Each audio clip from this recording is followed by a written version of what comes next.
Hello and welcome to Everything RV by Pat. Today we are in a much better mood than the last video because we are in Pahrump, Nevada at the Nevada Treasure RV Resort. Stick around, I'm going to show you around here.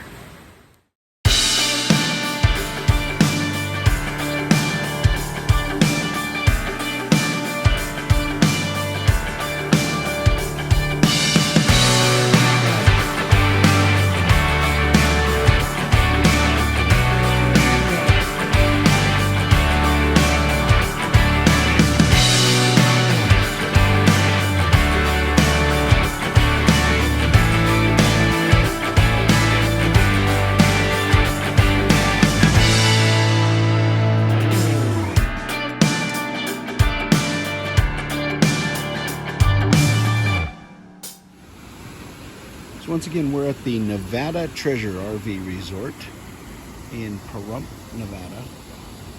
We're currently sitting by the pool and we're enjoying a couple of barley pops of the light version, the low-calorie version, and enjoying the scenes and sounds of the waterfall. Over there's a jacuzzi. Somebody's getting out of the jacuzzi. There are 3 pools here and a jacuzzi. 2 of them have little waterfalls in them, and the main one here that's seen in the foreground, is heated, and it's a very nice place. Far cry from the place we were just at in Reno.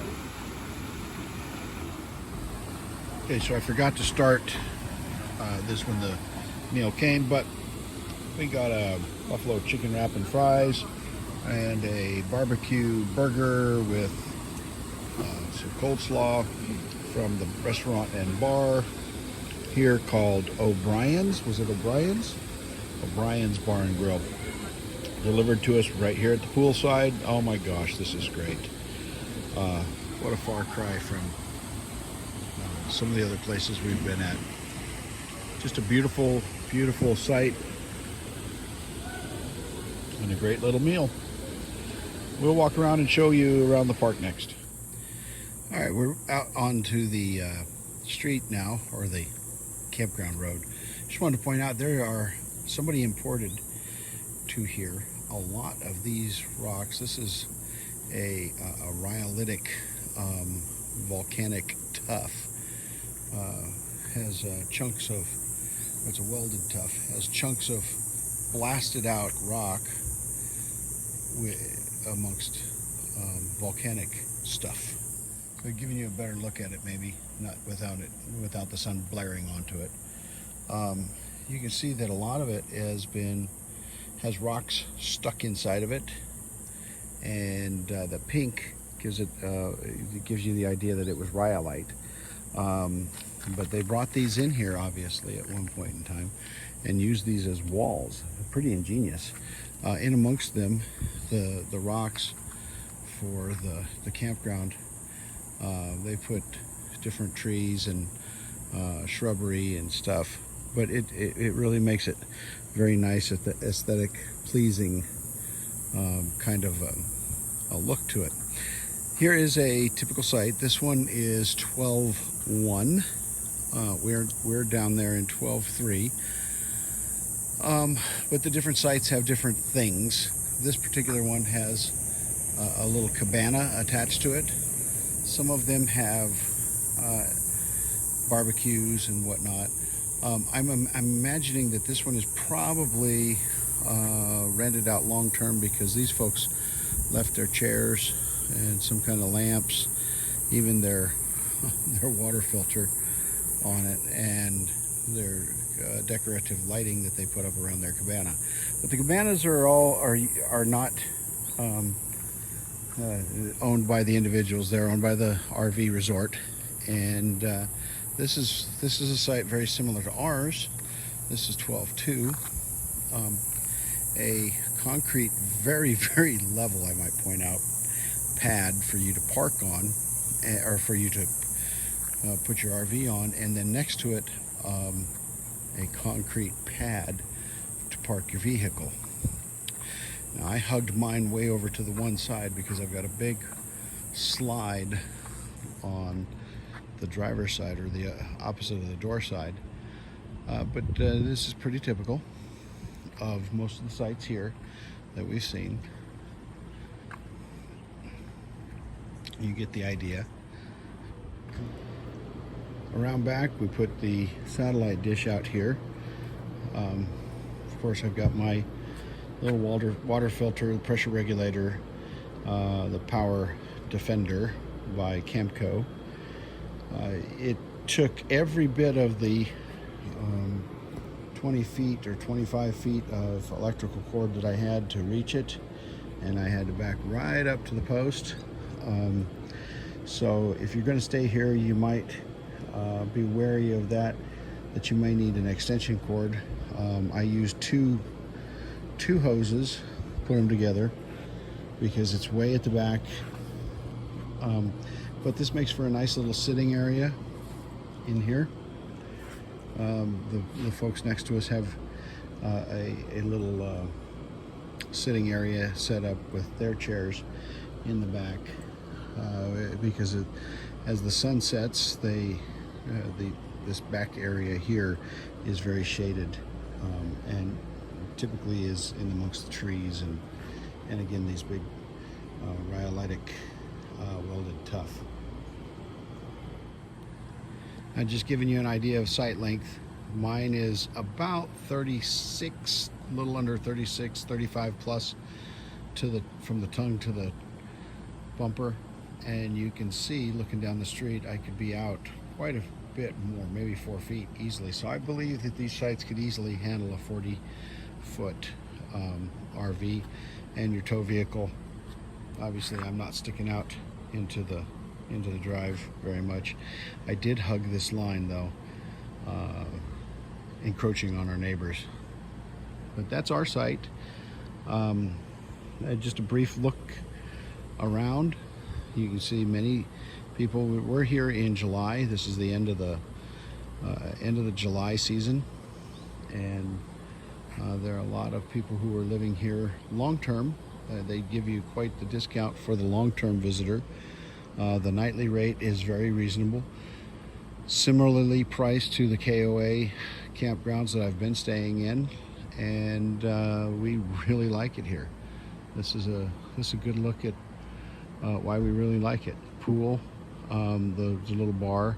I'll take you through the clubhouse probably tomorrow morning. Okay, we're back over by the pool. This is the third pool that you didn't see. One with the little kiddies wading pool, and two waterfalls coming into it. I just thought it was pretty. Thought I'd share that with you. Next we're going to go over here and take a look at the laundry room.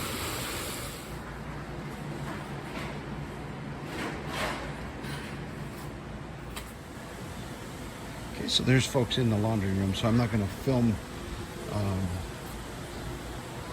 in there too long. I'll take a quick look at it, but that's kind of what it looks like from the outside. I don't want to disturb them, and I don't want them hearing me talk over the film. So next we're headed over to the bar. Let's see if she's still open. Quick little shot. It's not open right now, but there is a bowling alley here. Just wanted to show you that.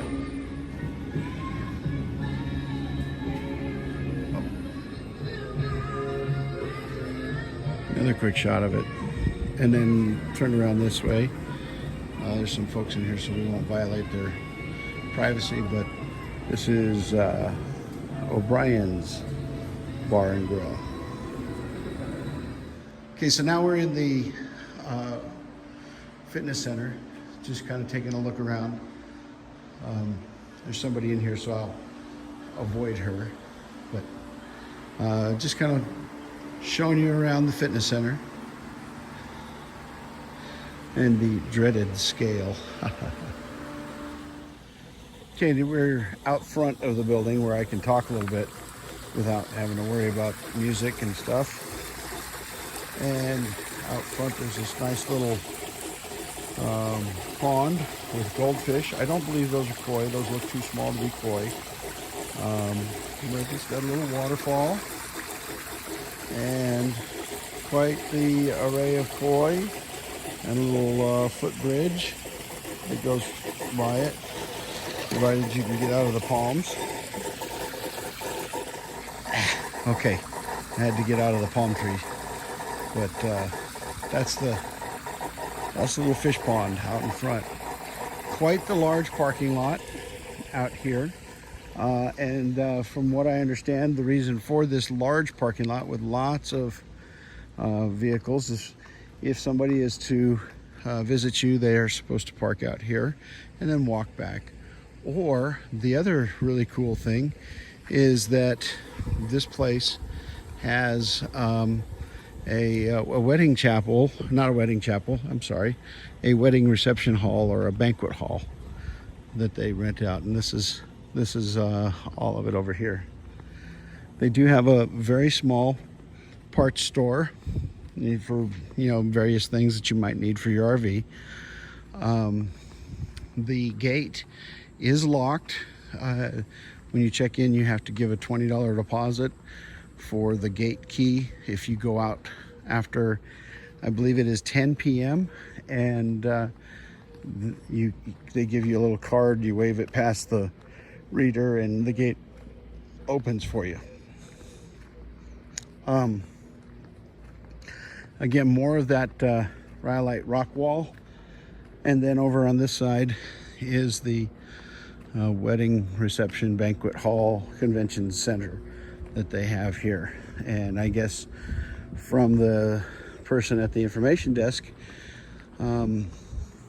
it looks out over the pool, but this is used quite frequently in this area for banquets and other events. Kind of walk by it so you can see what's going on here. There are two different rooms.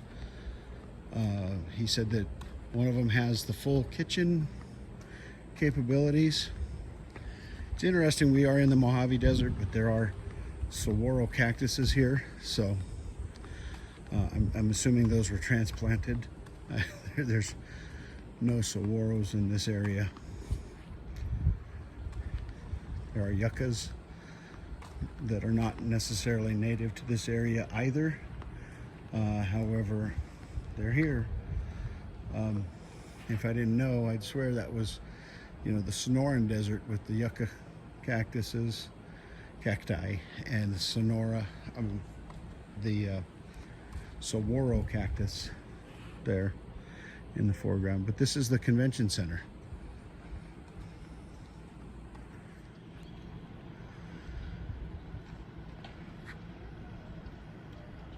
This is their summer season, so most of the sites are not occupied right now, for obvious reasons.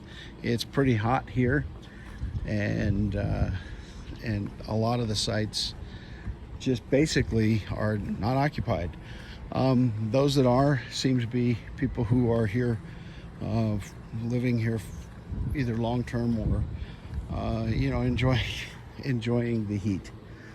But like I said, every site is a little bit different. Some of them have terraces, some of them have barbecues, some of them have little areas to lounge in. Back here, I believe this is a pet area, not positive, but it's a little fenced-in area with a mister system. And out back there's some recreation for different times of year. There's a shuffleboard site, tables, chairs, and some of them have a little grassy area.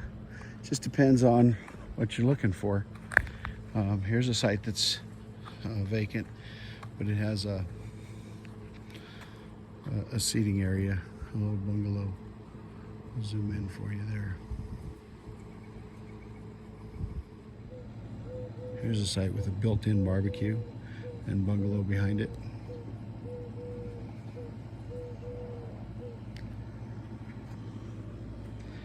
Just different things. This is row 14, and just a real quick look. The sites on row 14 have a much deeper backyard. And as we come around this one, you can kind of see they go all the way back to that wall. Bungalows, barbecues, and some people have a little bit of a patch of grass and stuff set up back in there. But bigger lots. This is row 14 if you're interested. Here's what I was talking about. This is site 1411. A very long driveway, so if you have an extremely long rig, this would be where you might want to set up. Outdoor refrigerator, outdoor barbecue. I'm not even sure what that is underneath it, and a grill service area. Back in the back, the site next to it has a bungalow and a little yard. 1411 bungalow, little yard. You could easily put a little fence around here if you had a little dog or something like that. Bungalow, and just a nice little yard area in amongst trees. And I do believe that if I were staying here long term, they left a decoration that this is where this is where I would want to set up. So, and again, that site number is 1411. This is a really nice site. This is 12-14. Same length driveway that I have. It does have an end space, so it has a little cabana and seating area. It's currently vacant.